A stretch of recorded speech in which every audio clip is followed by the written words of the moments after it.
An sha yi min tambaya akan wannan hoton,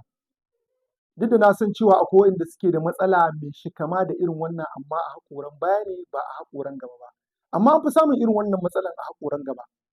To amma abin da yake yawan ɗaure min kai shi ne idan har kun je asibiti an ce muku last option ɗin da za a yi na waɗannan haƙoran shi ne za a cire su, sai mutane su ce muku ai ku ƙyale su waɗannan haƙoran za su faɗi. To mene ne gaskiyan lamarin?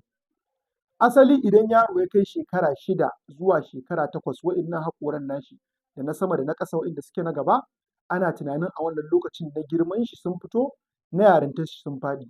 To amma idan har ba su faɗi ba suka kai waɗannan shekarun zuwa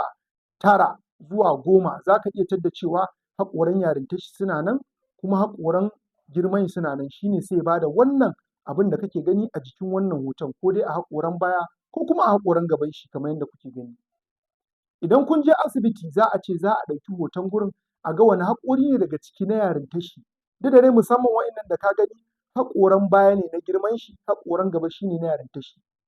To amma idan an je asibiti aka ce muku za a cire sai ku ce ku ina a tafau, ai wani ya ce muku a cikin gari za a iya bari wannan haƙoran da kansu za su faɗi. To maganar gaskiya shi ne in dai har suka kai shekara 9 zuwa 10 there is high possibility na waɗannan haƙoran fa ba za su faɗi ba, dole sai dai a yi haƙuri a cire ma wannan yaron su. Idan har aka bar wannan haƙoran ya girma da su to abubuwa da dama za su iya faruwa,